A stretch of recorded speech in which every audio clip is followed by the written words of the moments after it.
Hello everyone, in this video we are going to have a lot of different stories and a lot of different news stories.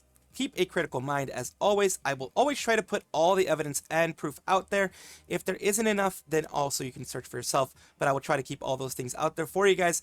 And as always, keep a critical mind and I hope you enjoy. Doppio and Rosemi being one of the good ones, are planning a new series of tournaments. You know Rosemi likes fighting games and fighting game tournaments. As far as I know, she's one of the ones who does like it. Tekken, I believe, is her love. Seems like pretty much a series of tournaments managed and set up by Rosemi and Doppio. It apparently was funded by them and a few others. Because it's a personal project, of course it's going to be funded. You know, of course it's going to be funded. Hololive does the same thing. Like the Hololive used to have the whole Minecraft thingamadoobs, and they are funded, self-funded by the talents. Don't quote me, but it sounded like a project was going to take place over the next year. Nijisanji Versus. The thought was worth sharing since it seems like it was set up entirely on their own, and is pointing out the company is once again seemingly useless and provides no support. Ironically, at this point, not actively sabotaging the tournament will be a net positive. It's how low my standards are for Niji. And it says, feeling cute, might last minute cancel it later, Kurosanji manager. Cancel them, ban them. Here are the details of the events. There's rules, there's rounds, all these things. I'm going to show you guys, of course. How far would you go to clutch and tighten your chest? This looks nice.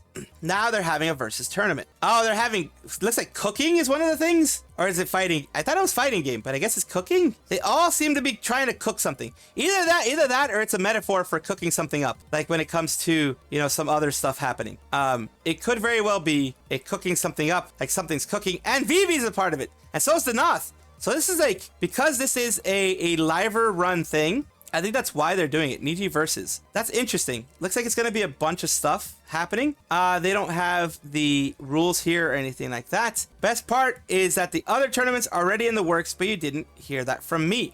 Zoom in on verse face, I cannot. Yeah, basically, they're having a versus thing. Maybe it's just a metaphor for them cooking something. It looks like it's going to be something fun. The contestants are down here. Quite a task to type this on my phone, so excuse the button showing some pictures. Awesome, can't wait for them to get canceled 3 days before the start. Favorite Trini duo. Really glad for them that we'll be able to organize this. Back from watching the trailer and really was well made. The art style especially cute. Love how Pio included the door in the trailer. Apparently GAP will be joining in the tournament as well. Hopefully this will go well since Pio was able to host the international Suika game tournament with Shu. This might be one of those. I thought it was going to be, honestly, I thought it was going to be like a fighting game tournament since Rosemi loves fighting games, Tekken and stuff. But it might be cooked together or something like that. It might be a metaphor for cooking something up. It might be a lot of things. We don't have a lot of information on the whole situation since all of these links that I tried to get to were broken links like this. It just always popped up with a broken link here. Let's take a look at the pictures as it is. What Niji Versus is a tournament series made by Niji EN. Expect regular bouts between your Oshis and tournaments and 1v1s. Who will be champion. Keep your eyes peeled for Niji Versus announcements. So yeah, it does, the brackets and everything kind of tells me it's like a fighting game tournament or something. It's a tournament. It's just a tournament. I'll just take it as that. But yeah, a lot of things were not working, it seemed like, but now I was able to get most of them done and most of them in there. So a little bit of pauses here and there. I apologize for that, but it is confusing sometimes with these things because there is no straight up everything. You know, there's no straight up on what's going on, which is clearing up everything that's going on recently with the VTubers, you know, getting hit hard and no real explanation for it. So Twitch decided they're going to be actually putting out attire rules and clarifying it a bit more. These attire rules have actually been around since about 2020. They were updated in 2023. So this isn't anything new. What's new is that they're actually showing now what enforcement is going to look like. They're actually being a little bit more open, which they weren't before, which is a good step. But VTubers are going to get hit. They're going to get hit hard, and it's going to seem very unfair. So I'm going to try to go over as much as I can, and these are, you know, of course, some of the rules that are happening here, as mentioned here. Enforcement notes, clarifications, content warning, evaluation reports of conduct, attire. One factor we will use in making a determination on whether conduct is acceptable. Recommend streamers wear attire that would be publicly appropriate for the context, location, and activity they are broadcasting. What that means is that if it's a pools and hot tubs thing, yes, you can wear bikinis. If it's a pools and hot tubs and that type of thing, yes, you can wear that, but you have to mark it as pools and hot tubs, etc. If you mark it as gaming or mark it as just chatting and you're wearing a bikini, then you're going to get hit. This is what this is telling you. If you are doing just chatting and you're wearing workout clothes, you're wearing yoga, you're wearing that kind of stuff, and it is then just chatting, you're going to get hit whether you're IRL or not. And it has happened to IRL people not getting hit with those type of strikes as well when they are not in pools and hot tubs. A lot of the examples you're going to be seeing here that a lot of people put out are in pools and hot tubs, or they're for VR chat, which is a game. You know, so that are the things that are going to be happening. Said genitalia, buttocks, hips, female presented nipples, and underbusts must be covered at all times on general streams. Guidelines apply to VTuber models, but not video game characters, including those uploaded into games such as VR chat. This is where they make their distinction. Game characters are different. VR chat is considered a game character. Yes, you can upload characters into VR chat, your VTuber model, but VR chats are considered game characters. That is the big distinction. The VTubers are considered basically replacements for the IRL people, for actual people's, looks.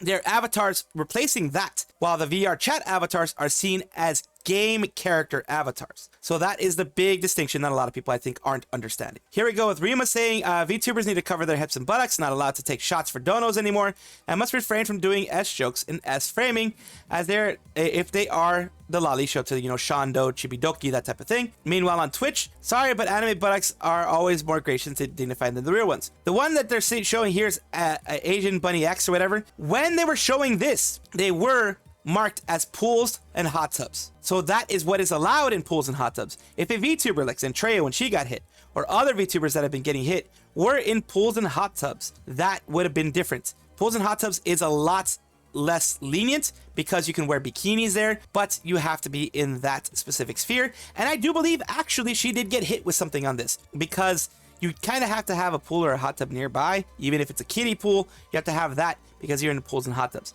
People still get hit by this. Remember, there was the whole using censor bars thing. A lot of people got banned for that. So those are IRL people that got banned for that. So it is just, Twitch is getting a lot stricter because Twitch has to worry about sponsors right now. They have to worry about sponsors, advertising, because Twitch is in the red in everything.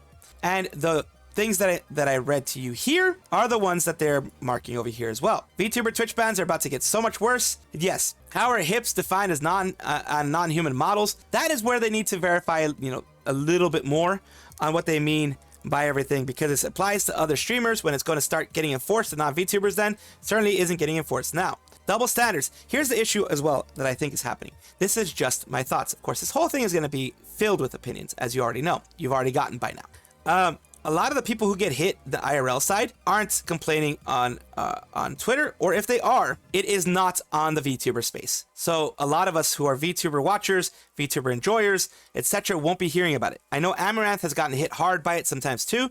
She's even gotten her deplatformed on YouTube for a bit because of it. There are other ones like Asian Bunny X. Other ones have gotten hit, and I've heard of those because I've been looking for them. They get hit. It's just right now, it seems like VTubers get hit a lot more because VTubers did not think that those rules hit them before, because it just seemed like, oh, this is IRL streamers. I'm an anime character, so VTuber character, etc. So it's obviously, I am fictional, so obviously this won't hit me, is what people were thinking, in my opinion, of course. But now, Twitch is saying, no, this hits everybody.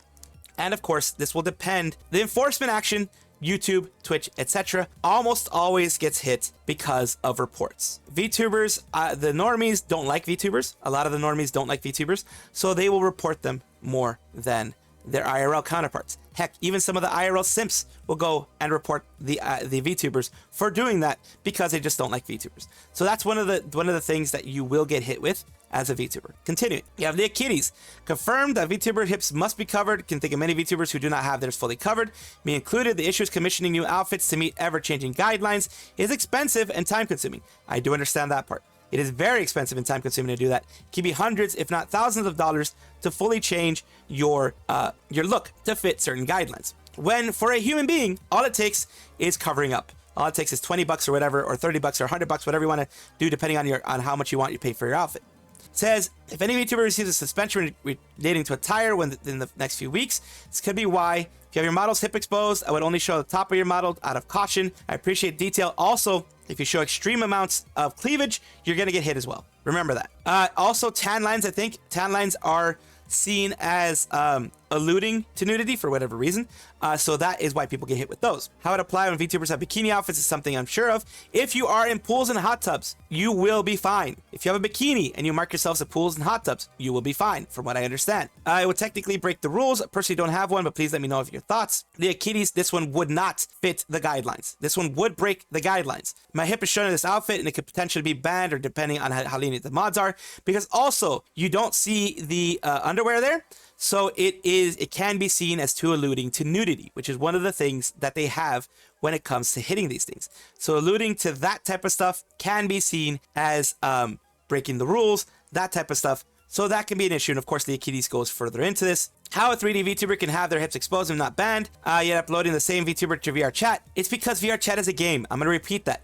VR chat is marked as a game. Games have way more lenient rules. Even Twitch themselves say that VR chat as a game has more lenient rules. That's the difference. The VTuber avatar is seen as a human replacement.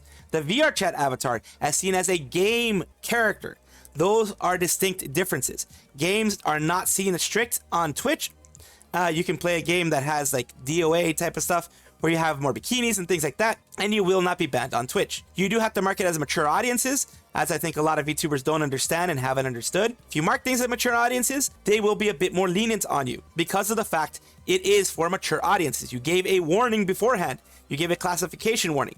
A lot of VTubers that are getting hit that I'm seeing, that are getting hit, aren't marking it as mature. Some are getting hit that are marking it as mature. That's what's going crazy. But the majority of them that I've seen, at least, don't mark their content as mature or themed with more, mature types of themes. And that is why they get hit. We have the PP Slayer here, which says, okay, so genuine question here. I'm using my flesh suit to prove a point. Technically exposed hip, no, yes. And if it gets shown on a VTuber model, not a VR chat model, because remember, VR chats are games. And that is, I'm going to keep pushing that because people seem to not realize that. Yet I thought Twitch would restrict an IRL streamer dress and how I'm in this picture. If they are not classified in the correct way, yes, they will get hit. If they are just doing chatting, they will get hit. That's what Twitch is saying now. Maybe before they weren't hit, but now they will get hit. That's what Twitch is saying now. It says, but now video game characters, including those uploaded to VR chat. Aren't the video game characters in VRC piloted by real people? Yes, they are. But the classification, unless the classification of VR chat changes, this will keep happening. Because VR chat, yes, they are. You can use that, but it's still seen as you piloting a game model. If VTubers switch to VR chat to do all their stuff, they won't have to worry about this. But if you use Live 2D, that's not considered a game. That's considered a avatar for a human being. The VR chat avatars are technically the same thing, but they are done within a game world. That is the big difference. It seems like semantics here. It seems like parsing weird things, but that is what Twitch sees it as. So that's what the VTubers, we have to go by. And that's why things like this are allowed on on Twitch, because it is a VR chat model. It is seen as a VR chat model. I hope you know that content like this is 80% of VR chat category, yet VTubers, PNGs are facing the suspensions. Either ban both sides or don't ban it at all. It's effing dog-ass. I can understand the frustration, but it's all due to classifications.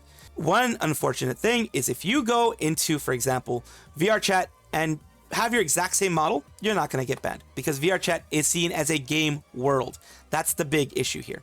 Again, Twitch community clothing guidelines, people are having more issues. Stricter for VTubers and VR chat creators are told to cover hits, where VR chat creators aren't held to the same standards. Again, game world. VR chat models have full body tracking, face tracking, and simulates zero movement way more accurately. This rules realism. VR chat creators should follow it too. And just like to say that everybody is different, where your hits will depend on where the widest area above the bottom of the pelvis is. This isn't private body part. Not sure why they're banning it, but I added a little chart to be aware.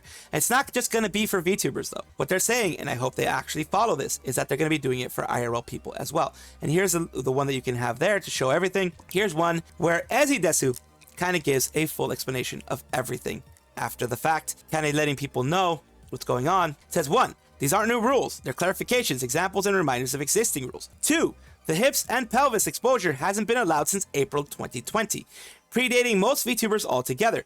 Twitch is just reminding us because it's a source of lots of bans. You don't even need to cover much as seen by the attached image by Kohaku Ace in a blog post here. And here's their full blog post. Everything's been updated. Like this, their entire policy has been around since April 21 of 2020.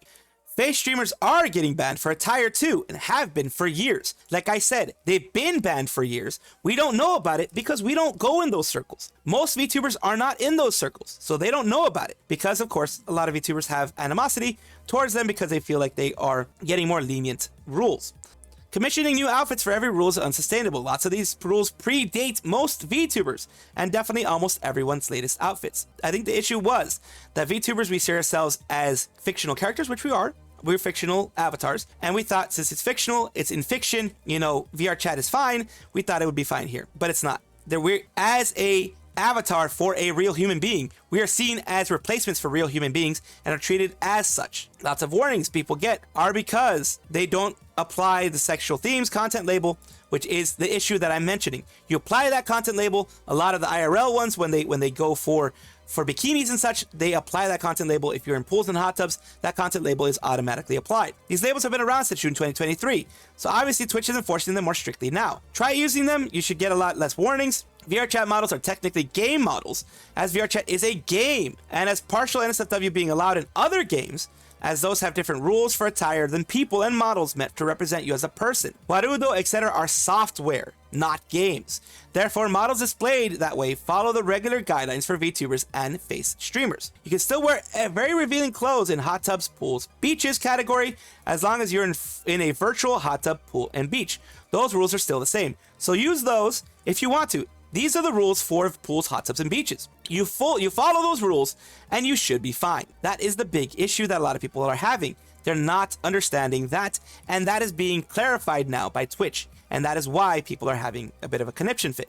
And I can understand it, because they weren't clear before. They were clear about face streamers and people who have avatars like that, but now they're clarifying it even more so. And of course, there's going to be anger towards VRChat, but again, repeating it for like the 20th time, VRChat is a game. Games follow different rules.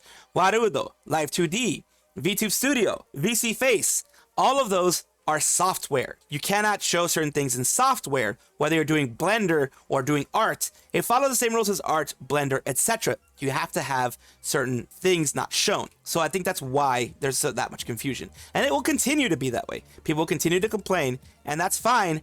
As long as Twitch is clear on it, then there's less room for complaining, I think. And of course, I'm going to get roasted alive for this, but that is my opinion on the matter. Block Wars is a variety Minecraft event with a lot of big VTubers, YouTubers, and other creators out there becoming a part of it. And of course, we got to look at all the teams. We have Red Comets, which are Fire Breath Man, Tapel, Sage Mommy, Schrodinger Lee, BTMC. You have other people here at Venom. Like I mentioned, it's just other people that you're mentioning here. Orange Fighters, Yellow Thunders, Misty Cat, Smallish Beans, D-Tune. You have Anthos, Redums in the Team Green Giants, Toma, Quite, a lot of other people here. We have Aqua Archers, Legundo, Corway, Cubfan, Ashwag, other people here. Of course, we have Team Blue Bandits, Prince Zam, Fur, Tobbs, Make a Fox, and Booster. Then you have Caboodle, Joe, Hasana, Jumper, X Shadow on Team Purple Phantoms. On Team Pink Knights, you have Wolfe, Giga, Doki, V Gumiho, Feinberg, and those are all the people invited into the thing. Of course, and you have the Block Wars themselves, things that have been done in the past. You can see here. It's chaos. It's chaos, as you can see. It's absolute chaos. So like I mentioned, yeah, this is the big news that the big news for Doki Bird fans and everyone who wants to see her grow and be great is having her with Giga there in the Pink Knights.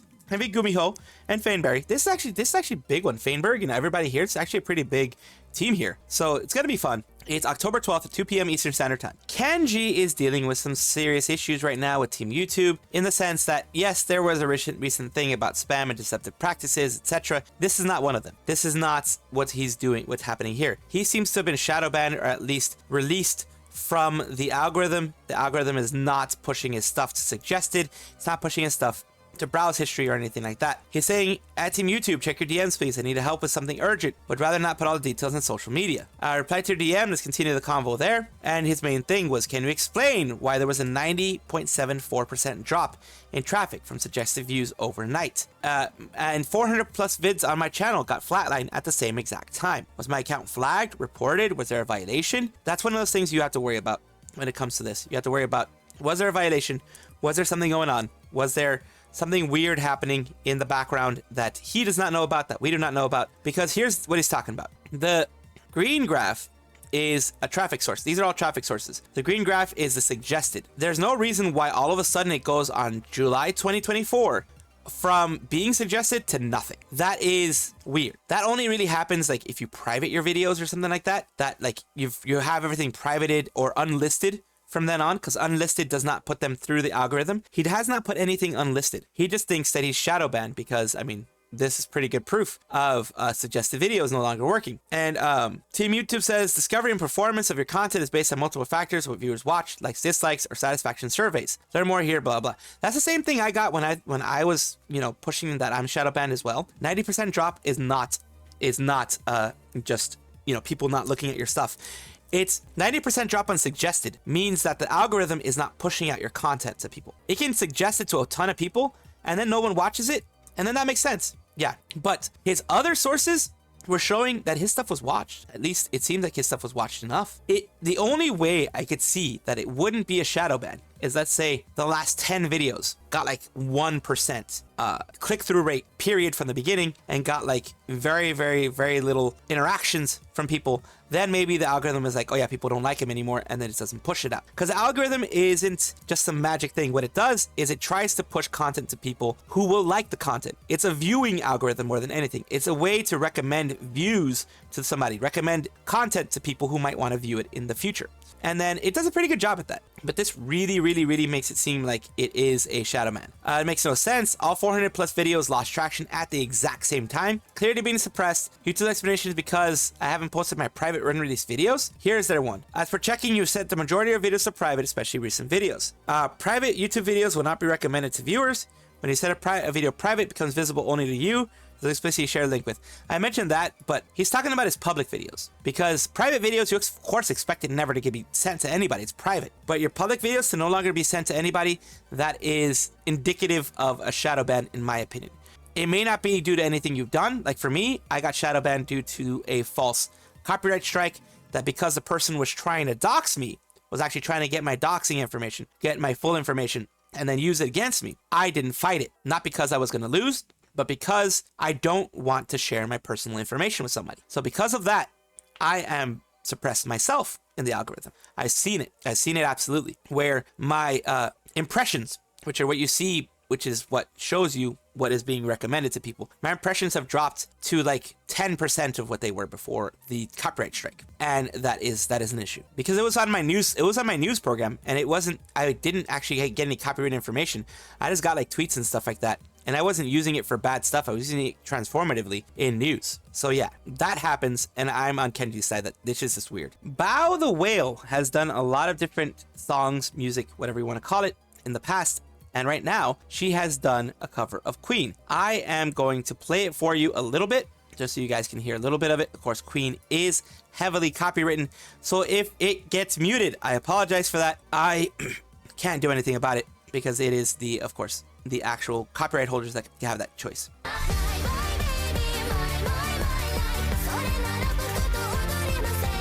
That's all I can play, unfortunately. And that is amazing. Holy crap. That in and of itself is pretty damn cool. She did a pretty good song. I like Queen. I also like her rendition of it. She sounds like she did a really good job of making sure her voice fits. And also, whoever's doing the audio mixing did a really good job too. And the person who did the visuals behind it. And of course, here's the same thing here. And SAC, Sacramore TV, did the video for Vtuber of the new Queen cover. And there's everything you're seeing here. Just all the visuals of it. It's really, really well done. And it ain't easy to do that. It's been so cool seeing how crazy you've been improving with each VOD you cook. This isn't cheap, because that takes a lot of time. That takes a ton of time. So it ain't cheap at all. And here we have final Bao to hit 100K on YouTube and Spotify. Other Bao news, they have other music out there, just kind of putting everything together instead of making it like a separate piece. I want to also mention that, other projects that she's done, final Bao, and other things there that she has done in the past have also done really well. So I hope that Kanaria is going to, this one, the Queen by Kanaria, is going to be hitting a pretty good solid number as well. It may not hit 100K, but I hope it hits a solid number, just like Final Bao has been able to do that. As you know, I do like to have a little bit of information when it comes to even Japanese VTubers, in case if you're watching them or you know of them, so you can be fully informed of what's going on in the indie VTuber community. This is a smaller VTuber called The E, is what I'm going to call them.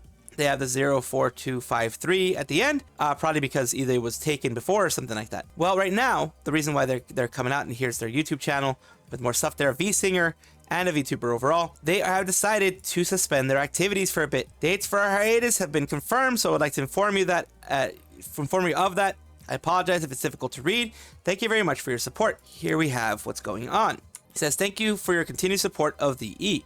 As previously announced, the E will be taking a break in activities on Monday, October 21st. I'd like to sincerely apologize to everyone who has been watching and looking forward to our activities. Video posting and distribution activities will be suspended. The account will not be deleted. Videos and distribution activities will remain as they are. Suspension of the use of social media accounts. Accounts will not be deleted. However, if there are announcements regarding projects that were in progress before the suspension, they may be updated to notify the public. The gift form will be closed on Saturday, November 30th. Fanbox will cease operation Tuesday, December 31st. So I'll be deleting my account. The archives will be gone. I received many requests to keep my fan box, so I think I'll leave it up for a little while. However, since I don't want to leave something that generates money without doing anything, I may update it regularly until the end of the period. Thank you for understanding. The hiatus will help me create an environment where I can do what I want to do more freely, no matter what form it takes. I have no intention of quitting streaming and singing. I don't know if there will be a short or long hiatus, or what I will be doing as the E after the hiatus. Even so, if you remember me, I would be happy if you continue to watch over me. We are planning to broadcast a live song performance from 9 p.m. on Wednesday, October 16th for Fanbox subscribers only. On the evening of Monday, October 21st, we will be broadcasting our last song before hiatus on YouTube. If you have time, please come by and join us. It's not goodbye, so I hope you don't take it too seriously. Thank you for your continued support. Because some things were making it sound like they are going to be gone, and it is going to be just, ceasing everything, period, for forever. But no, it seems like it is a indefinite hiatus. Who knows how long it'll be? It could be 1 month, 2 months. It might be something this is just me, of course, having my ideas. It might be something regarding, just mental health. Mental health can hit you when you create as much as she seems to have done. Like, for example, I create daily. I am out producing content daily and keeping myself occupied with that. So that also can lead to, bad mental health, which is an issue that you always have to deal with. FutureLegends is trying to develop the talents into FutureLegends. It's a VTuber agency it seems primarily for FutureLegends EU, mainly European Union peoples. Talent management for indie VTubers. The management is something that I would love to have a manager if I had any money. And if I was big enough, I'd probably get a manager. It is hard to do that. It is hard to have all these things and be able to balance everything properly. They have invited Isa Corva and they've become a part of it. 30.2k followers. This, I'm guessing, is more like a mythic talent almost. It feels like, at least to me, it feels kind of like a mythic talent. They are having them be a part of their FutureLegends. Isa, probably it's Isa more than anything. I apologize if I mistook the way it was pronounced. Here's a little bit of explanation on what they do from other people in FutureLegends. My name is Asmia, and I am one of the managers working at FutureLegends VT. I don't know what you've been told. Wow, oh my god! You know what mango just did? In this video, me and some of our talents are going to answer some of your questions in regards to what kind of company we are. So we are a talent management and marketing agency focusing on VTubers, and we have our headquarters located in Germany and Switzerland. Our focus is managing indie VTubers, which means that if you join our agency, you will still own your own IP. As an agency, we've consistently worked with leading companies both in and outside of the gaming space, and we have successfully completed over 400 plus campaigns within the past year for our talents across FutureLegends and FutureLegends VT. I'm going to let our talents talk a little bit more about why they chose to join us and where they see us going in the future. I've been working with FutureLegends for I think around half a year now. They have helped me find multiple sponsors. They have shown me different sites that I can use when it comes to sponsors. And what I really like about them is that they aren't just giving you a sponsor and they're like, here, deal with it. This is it now. No, they keep asking you, do you need anything? Is everything fine? Can I help you with something? So that's good. That's good. I'm not going to go into everything out there, of course, because it would be like a 10-minute long video. I like when agencies do this. And of course, taking everything at face value, of course, because they are people that are having positive experiences with any agency. You have positive and negative. That's just the way it goes. But right now, we're focusing on the positive because that's what people want to put out there, and that's fine. So far, I've heard nothing negative about FutureLegends. Same thing with, Mythic Talents, etc. I haven't heard very many negative things, but of course, like I say, they're human beings. Mistakes are going to happen here and there. I'm sure there are mistakes that happen in the background where, issues with sponsors, issues with things like that, both from the sponsors and from FutureLegends. There are going to be issues. They're humans. Remember, give them a bit of leeway, just like I try to give everybody a bit of leeway. And I'm glad that people are becoming a part of it. And as mentioned here, there are other people as well. Hi, my name is Ren, and I'm one of the ambassadors at FutureLegends VT. One of our goals as a new VTuber talent agency is to offer a professional, yet kind of relaxed environment for indie VTubers to both network and grow in. Currently, some of the things that we offer are help with management, partnerships, and organizing different things. We also have access to a huge network of super talented people who may be able to help you with lots of different things. Another thing that we're also working on is bringing merch production for all our talents, and Which is good. also video editing into the mix in the very near future. Now I'll send you over to some of our talents. And that's just them explaining a bit more of everything that's happened there. And like I said, if they're actually working hard to manage their talents, unlike some larger agencies that, kind of just leave it to work itself out, it's good. And that's why I want to push smaller places like FutureLegends VT and other places like that. Welcome back, everybody, to the VTuber Showcase, the place where I like to showcase VTubers, show every single one that I can. I've already done almost 200 by now, as you guys already know. It's been a lot. I try to do one every single video that I have. At the very least, if I have one video, 2 videos, whatever it is, I always try to have one in every video because I like paying it forward and showing you anyone who's out there. Of course, Damian DiMessor is the one we're doing today. Your boarded out racer boy. They are powered by Advanced GG, code Damian, banner by Koi IST. Illustrations. There is their Twitch channel in this case, and let's take a look at their about section first, and then we'll take a look at the video that we have here. Their about section is, I need to pause that, is here. It says, cybernetically enhanced superhuman, and I play games a lot. My channel is 18+, so I do things and play things that are adult in nature. And of course, we have the videos here, one done several months ago. Better not be fucking... Holy shit! Yep, you're in a deep cave, sir. Woohoo! And you're using certain packs. I see that as well. Oh. Minecraft is always fun. And of course, when they have a YouTube channel, we show their YouTube channel as well. Here's their Damian DiMessor channel here. And of course, some things they've had, self-introduction, VTuber Q&A, when you get a VTuber A10 Warthog, and other, 3D things. The 3D looks very nice, by the way. I like it. I like their 3D. So just giving you guys a little bit of a view here. Thank you so much, Damian, for allowing me to make you a part of this VTuber showcase and to showcase you as I do with everybody. Of course, as I always mention, this is just to introduce you to new people. You are the final ones who make the say on whether you watch them or not, but I just want to introduce you to them at least. Thank you so much for watching. That is all the news that we have for today. Please let me know down below if you want to know any more news or if you have any comments regarding anything that you saw here, which I will try my best to respond to. I love seeing your comments down below. Of course, as well, like and subscribe to the channel. That will give you more information every single day. I do 2 videos a day, so hopefully you enjoy.